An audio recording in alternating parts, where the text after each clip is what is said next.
Paz e graça, irmãos. Chegamos na quarta dispensação, que é a dispensação patriarcal.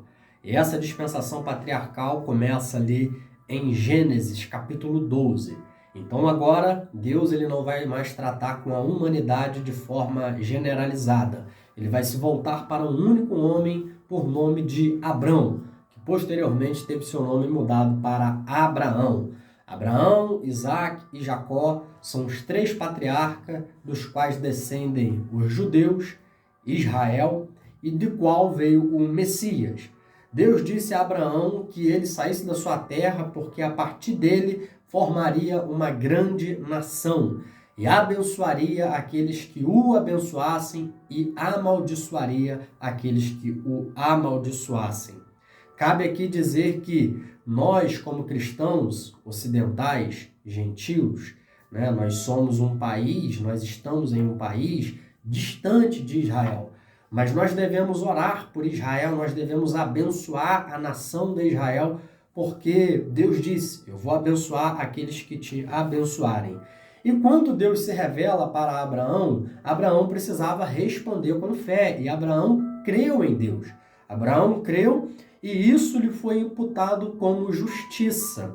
Abraão creu e Deus ainda provou a fé dele pedindo o seu único filho. Lá em Gênesis capítulo 2, Abraão vai para oferecer o seu filho Isaac e Deus ali prova a fé de Abraão e envia lá um carneiro, substituindo então aquele sacrifício, já apontando para o sacrifício de Cristo que haveria de morrer em nosso lugar.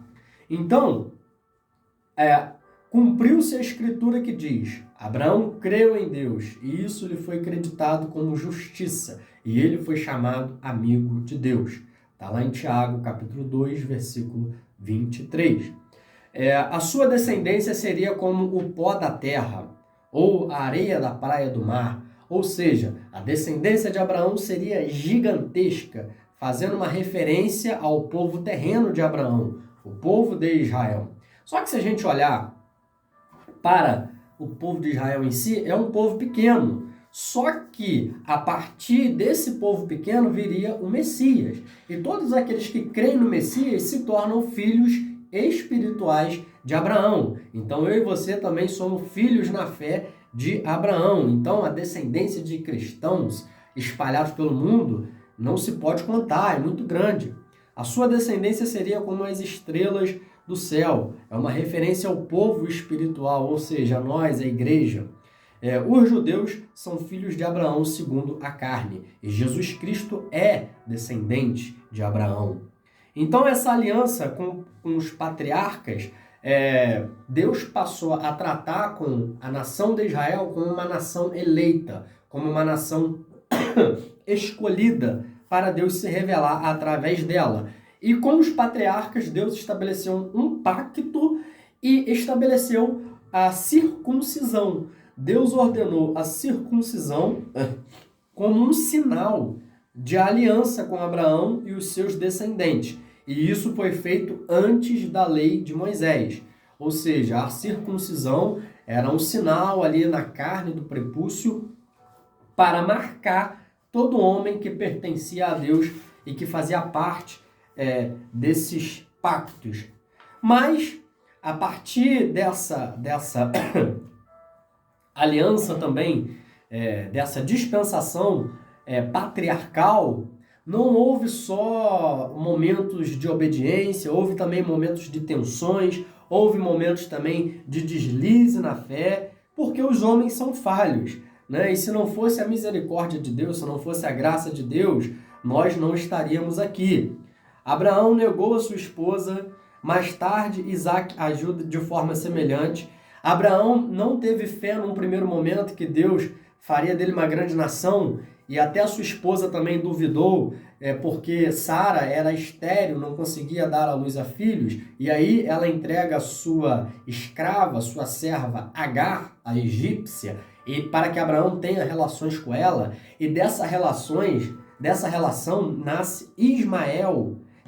E Ismael, que depois vai ser uma pedra de tropeço, vai ser assim, uma tribulação na vida dos descendentes de Abraão e até hoje. Os árabes, os muçulmanos, na sua maior parte, descendem de Ismael. É uma nação poderosa, é uma nação que odeia Israel. Aquelas nações ali, Iraque, Irã, Arábia Saudita, Síria, Egito, todos eles comungam de uma coisa em comum: eles odeiam Israel. E no final dos tempos eles vão se unir para tentar destruir Israel. A religião dos muçulmanos, os árabes, aqueles que têm a fé em Alá, seguidores de Maomé, na sua grande maioria são descendentes de Ismael. E eles, lá na Palestina, eles vivem em guerra porque, a verdade, o que eles querem é destruir Israel. Por causa do ciúme, eles se dizem donos daquela terra, mas na verdade a promessa foi feita a Abraão e a Isaac. Israel tem por direito todo o território que lhe pertence, inclusive a Palestina. E o anticristo, no final dos tempos, ele fará um acordo de paz lá na Palestina entre os judeus, entre os islâmicos, os muçulmanos, e ele fará ali um acordo de paz. E é bem provável, inclusive, que o anticristo tenha grande possibilidade de vir do mundo islâmico. Então, existem essas falhas aqui, e as consequências foram dificuldades familiares, o silêncio de Deus. Então, Deus ele ficou durante um bom tempo sem falar com Abraão, porque Deus aparecia para Abraão. Abraão era amigo de Deus. A atitude também errada de Ló, que era sobrinho de Abraão, porque Abraão levou Ló junto consigo. Ló era um camarada até crente, mas era aquele crente mundano, né? Ele ficou habitando lá pelas regiões de Sodoma e Gomorra e criou suas filhas ali naquele ambiente, e depois as suas filhas o embriagaram, e dessa embriaguez teve relações sexuais com ele, gerando os Moabitas e os Amonitas. Está lá em Gênesis 19, do capítulo 19, verso 30 ao 38. E também os Moabitas e Amonitas vão dar uma trabalheira para Israel. E Deus sempre demonstrou a sua graça, demonstrou salvação aos pecados, demonstrou perdão dos pecados e salvação, mesmo em meio a esses erros. O Senhor dirigiu situações causadas pelos pecados dos patriarcas de forma que servisse para o bem, porque nada pode surpreender Deus, nada pode pegar Deus de surpresa. Então, mesmo na era patriarcal, houve fé, houve obediência, mas também houve falta de fé e desobediência, porque em todas as dispensações os homens vão falhar. Mas é nessa dispensação aqui, do patriarca Abraão, dos patriarcas, chamada dispensação patriarcal, é que Deus vai estabelecer o pacto com o homem e desse homem gerar um povo para que desse povo trouxesse o Messias ao mundo. Então esta é a quarta dispensação, a dispensação patriarcal. Até a próxima, que Deus te abençoe e até breve.